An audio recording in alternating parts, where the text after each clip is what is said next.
ടി-ടെക്കിൻ്റെ മറ്റൊരു വീഡിയോയിലേക്ക് ഏവർക്കും സ്വാഗതം. ഇന്ന് നമ്മൾ പരിചയപ്പെടുന്നത് ഒരു പോർട്ടബിൾ ഇൻഡക്ഷൻ സീലറാണ്. ഇൻഡക്ഷൻ സീലർ എന്നാൽ ഇതുപോലെ ബോട്ടിൽസിന് മുകളിൽ ഫോയിൽ കോട്ട് ചെയ്യാനും അതോടൊപ്പം തന്നെ ഒരു വാഡ് ക്യാപ്പിനകത്ത് സ്റ്റിക്ക് ചെയ്യാനും നമ്മളെ ഹെൽപ്പ് ചെയ്യുന്നതാണ് ഇൻഡക്ഷൻ സീലേഴ്സ്. ഇൻഡക്ഷൻ സീലേഴ്സിന് എന്തിനു വേണ്ടി യൂസ് ചെയ്യുന്നതെന്ന് വെച്ചാൽ ഇങ്ങനെയുള്ള ലിക്വിഡായിട്ടുള്ള പ്രോഡക്ട്സിനെ ലീക്ക് പ്രൂഫായിട്ട് കീപ്പ് ചെയ്യാനും അതോടൊപ്പം തന്നെ എയറുമായിട്ടുള്ള കോണ്ടാക്റ്റ് വഴി ഉണ്ടാകുന്ന ഡാമേജസ് കുറയ്ക്കാനും വേണ്ടിയിട്ടാണ് നമ്മൾ ഇൻഡക്ഷൻ സീലേഴ്സ് യൂസ് ചെയ്യുന്നത്. ഇൻഡക്ഷൻ സീലറിൽ ഇതുപോലുള്ള ഇൻഡക്ഷൻ വാഡാണ് വരുന്നത്. ഇതിൻ്റെ പുറത്തൊരു അലുമിനിയം ഫോയിൽ കോട്ടിങ്ങും ബാക്കിലൊരു വാഡുമാണ് വരുന്നത്. ഇത് പെറ്റ് ബോട്ടിലിൻ്റെയാണ്. അതുപോലെ ഗ്ലാസ് ബോട്ടിൽസിൽ ഉപയോഗിക്കുന്ന ഈ ടൈപ്പ് വാഡാണ്. HDPE മെറ്റീരിയലിന് വേറെ ടൈപ്പ് വാഡാണ്. അപ്പം നിങ്ങളുടെ പ്രോഡക്റ്റ് എന്ത് ബോട്ടിലാണോ നിങ്ങൾ പാക്ക് ചെയ്യുന്നത് അതിന് പറ്റിയ വാഡ് നിങ്ങൾ മാർക്കറ്റിൽ നിന്ന് പർച്ചേസ് ചെയ്യേണ്ടതാണ്. ഇതുവഴി നിങ്ങളുടെ പ്രോഡക്റ്റ് ഇപ്പോൾ പിക്കിളാകട്ടെ അല്ലെങ്കിൽ കൊക്കോ പൗഡർ ആവട്ടെ അല്ലെങ്കിൽ മറ്റേതെങ്കിലും ടൈപ്പ് ലിക്വിഡ്സ് ആവട്ടെ ഇതിനെ ലീക്ക് പ്രൂഫായിട്ട് നമുക്ക് സേവ് ചെയ്യാം.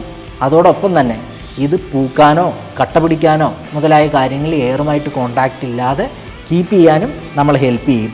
ഈവൻ നമ്മളുടെ ഇതുപോലത്തുള്ള ബോട്ടിൽസ് നമ്മൾ ഓപ്പൺ ചെയ്ത് ഈ ഫോയിൽ റിമൂവ് ചെയ്തതിന് ശേഷവും അടച്ചു വയ്ക്കുമ്പോൾ ഈ വാഡ് നമ്മളുടെ ഈ പിരിയുടെ ഇടയിലൂടെ കയറാവുന്ന എയറിനെ കട്ട് ചെയ്യുന്നത് വഴി ഇതിൻ്റെ ഷെൽ ലൈഫ് ഇൻക്രീസ് ചെയ്യുന്നതാണ്. അപ്പോൾ ഈ മെഷീൻ്റെ കൂടുതൽ ഡീറ്റെയിൽസ് നമുക്ക് വീഡിയോയിൽ കാണാം. ഇതാണ് പവർ ഓൺ ബട്ടൺ വരുന്നത്. പവർ നമുക്ക് ഓൺ ചെയ്യാം. സ്റ്റാർട്ടായിട്ടുണ്ട്. അതിൻ്റെ ഡിസ്പ്ലേ യൂണിറ്റ് വരുന്നത് ഫ്രണ്ടിലാണ്.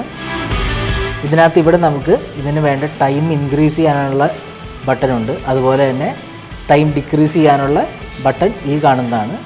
അതുവഴി നമുക്ക് ടൈം ഡിക്രീസ് ചെയ്യാം. ഇതിൻ്റെ പവർ 3 മോഡ് ഓഫ് പവറാണുള്ളത്. ഇത് ലോ മോഡലാണ്, മീഡിയം ആണ്, ഹൈ ആണ്. അപ്പോൾ നമുക്ക് ഈ ബട്ടൺ ക്ലിക്ക് ചെയ്യുന്നത് വഴി അതിനെ നമുക്ക് ലോയോ മീഡിയമോ ഹൈയോ ആയിട്ട് നമുക്ക് കൺവേർട്ട് ചെയ്യാം നമ്മളുടെ ആവശ്യാനുസരണം. പിന്നെ അത് ഓപ്പറേറ്റ് ചെയ്യുന്ന ഓരോ ഓപ്പറേഷനും നമ്മൾ ഓപ്പറേഷൻ ഇൻസ്ട്രക്ഷൻ കൊടുക്കുന്ന ബട്ടണാണ് ഈ കാണുന്നത്.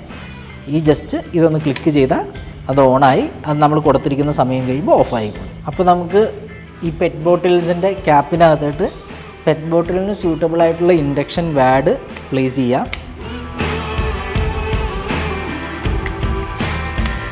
അതിനുശേഷം ഈ ബോട്ടിൽസിനകത്ത് ഇത് നന്നായി ടൈറ്റ് ചെയ്യണം. നല്ല പ്രഷർ ക്യാപ്പിനകത്ത് ഉണ്ടെങ്കിൽ മാത്രമാണ് ഇൻഡക്ഷൻ വാഡ് ഒട്ടുകയുള്ളൂ. അപ്പോൾ അത് നമുക്ക് ഇപ്പോൾ നമ്മൾ 2 ബോട്ടിൽസാണ് ഇവിടെ എടുക്കുന്നത്. നിങ്ങൾക്ക് എത്ര ബോട്ടിൽസ് ഉണ്ടോ അത്രയും ബോട്ടിൽസ് നിങ്ങൾക്ക് റെഡിയാക്കി വയ്ക്കാം. അതിനുശേഷം ഇതതിൻ്റെ മുകളിൽ പ്ലേസ് ചെയ്യുക. ജസ്റ്റ് ബട്ടൺ ക്ലിക്ക് ചെയ്യുക. അപ്പോൾ നമ്മളെ കൊടുത്തിരിക്കുന്ന സമയം കഴിയുമ്പോൾ അത് ഓഫാവും. ആ കറക്റ്റ് സമയം കഴിഞ്ഞ് കഴിയുമ്പോൾ അത് ഓഫാവും. അപ്പോൾ നമുക്ക് തുറന്ന് നോക്കാം. നമ്മളുടെ വാഡ് ഇതിൽ ക്യാപ്പിൽ സ്റ്റിക്കായിട്ടുണ്ട്. ഫോയിൽ ബോട്ടിലിൻ്റെ നെക്കിൽ സ്റ്റിക്കായിട്ടുണ്ട്. ഇത് ഇതുപോലെ ലീക്ക് പ്രൂഫാണ്.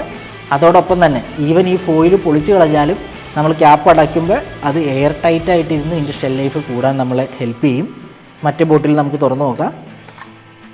കണ്ടില്ലേ, രണ്ടും ഇതുപോലെ ലീക്ക് പ്രൂഫും എയർ പ്രൂഫുമായിട്ട് നമ്മൾ സീൽ ചെയ്തിട്ടുണ്ട്. ഇങ്ങനെയാണ് പെറ്റ് ബോട്ടിൽസ് ചെയ്യുന്നത്. ഈ മെഷീൻ നമുക്ക് 20 to 100 mm ഡയയിലും അതുപോലെ തന്നെ 50 to 150 mm ഡയയിലും അവൈലബിൾ ആണ്. 2 മോഡൽസാണ് ഇതിന് വരുന്നത്. ഇൻഡക്ഷൻ സീലറിൻ്റെ കൂടുതൽ ഡീറ്റെയിൽസ് അറിയാനായിട്ട് താഴെ കാണുന്ന ഞങ്ങളുടെ നമ്പറിൽ കോൺടാക്റ്റ് ചെയ്യുക. അതോടൊപ്പം തന്നെ ഫില്ലിംഗ് മെഷീൻസ്, കോഡിംഗ് മെഷീൻസ്, മറ്റ് പാക്കിംഗ് മെഷീൻസ് ഇതിനെ പറ്റിയ എല്ലാ ഡീറ്റെയിൽസിനെല്ലാം ഞങ്ങളുടെ ചാനൽ സബ്സ്ക്രൈബ് ചെയ്യുക. അപ്പോൾ അടുത്തൊരു ഇൻഫോർമേറ്റീവ് വീഡിയോ ആയിട്ട് വീണ്ടും കാണാം. ബൈ. പല കസ്റ്റമേഴ്സും നമ്മളോട് ചോദിക്കാറുള്ളത് എങ്ങനെയാണ് നമുക്കൊരു ഗ്ലാസ് ബോട്ടിലിൽ ഇൻഡക്ഷൻ സീൽ ചെയ്യാൻ പറ്റുന്നത്.